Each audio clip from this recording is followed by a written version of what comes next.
Reverie is likely the most plot-heavy arc in all of One Piece, simply because of all the huge questions that finally get answers, additional questions that are added, and the amount of plot points that move forward in the story. There's one in particular that we were expecting thanks to Fujitora and his declaration about his intentions in this year's Reverie.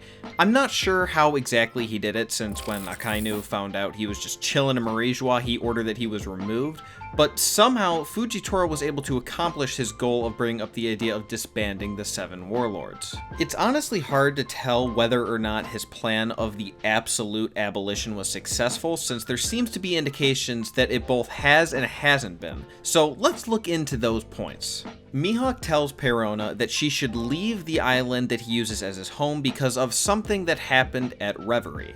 Perona herself is possibly not even known by the Marines, and she most certainly isn't important enough that she would have anything directly to do with Reverie. So the obvious assumption is he is implying that something is happening to the Warlords and that the Marines might come to the island looking for him to imprison or kill him, since his bounty would be reinstated and he doesn't want her to get caught in the crossfire. This does seem very clear, and it's very fair to assume that's what's going on here, but I would like to point out a few things that suggest that a complete abolition may not be the case. For starters, why even keep it so ambiguous? Why not just have Mihawk say that that's what happened, since he might as well be saying it anyways?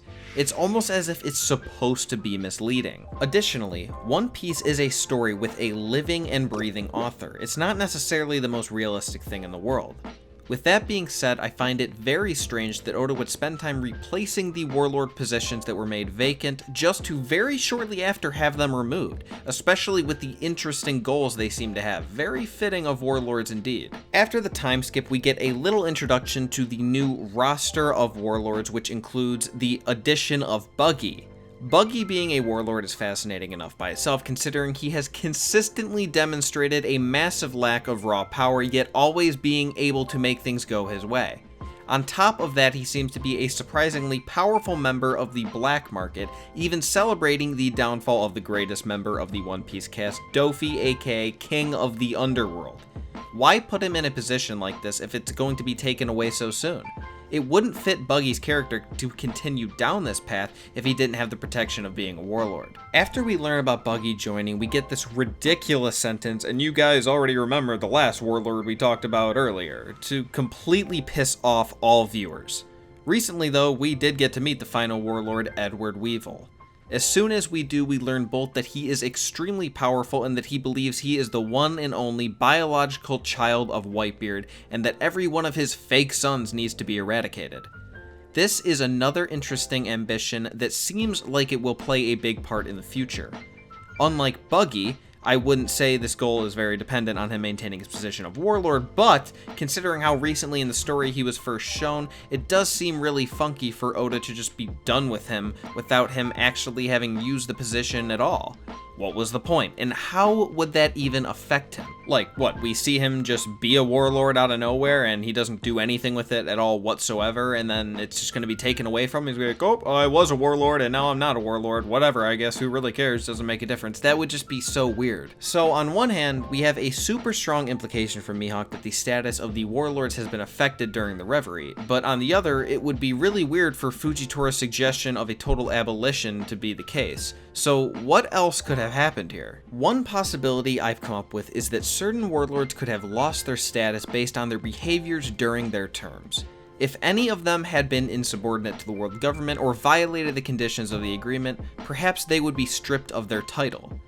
For example, Mihawk showing up to the War of the Best but refusing to fight Whitebeard, or really anyone for that matter, unless he was personally interested. Hancock also forced Momonga and friends to come out and get her, and she originally refused to go regardless of their threats of taking away her warlord status, basically a game of chicken between her and the Marines. Even if she did end up coming with them, they probably weren't too happy about the whole stunt, and she was in fact attacking Marines in the War of the Best. So I think it goes without saying that she isn't an ideal warlord from the perspective of the world government. Contrarily, as far as we know, Buggy and Weevil haven't done anything, or at least haven't been caught, that would violate the warlord agreement. It does seem pretty bizarre that, especially when he was on bad terms with Akainu, Fujitora would be able to just waltz on into Reverie and drop this total bombshell and everyone be like, yeah, okay, let's do it. While it is a fair point and would be for the best, I don't really see it playing out that way. It would make much more sense if there was some kind of compromise. I could see it being like, okay, well, some of these guys are definitely bad apples and are counterproductive to keep on board, so why don't we punish them while keeping others who aren't causing any problems? Maybe they'd even come up with a way to increase the values of the ones staying on board in the process. Something I've come up with is that what if they decided to consider Kuma just an ally since he is subservient to them anyway, which leaves them with the two troublemakers, Hancock and Mihawk, and their two decent warlords, Buggy and Weevil. They could possibly tell the latter two that since their positions are being contested, they need to prove their loyalty and worth to the world government by personally defeating one of the other two warlords. If this was the case, I would imagine Buggy would be sent after Hancock and Weevil after Mihawk. My main reasoning for this is because Mihawk considered it worth leaving his island, and since he was able to see Buggy firsthand in the War of the Best, I don't think he would be too concerned where Weevil might actually be intimidating to some extent. Don't get me wrong, I don't think Weevil could defeat Mihawk, but there is a huge difference in threat level between Buggy and Weevil for sure. I think that if this was to happen, both battles would be pretty spectacular for completely different reasons. As far as Mihawk and Weevil go, it would be really good to see each of their capabilities since there is such a wide range of power levels people put Mihawk at, and with Weevil, no one really knows what to do since there is so little information on him. And for Buggy and Hancock, it could be important because both of them have big plot points under their belts, Buggy having influence in the underworld and Hancock leading the only woman-only island in the world. If either one of them were to be defeated, it would make a huge difference.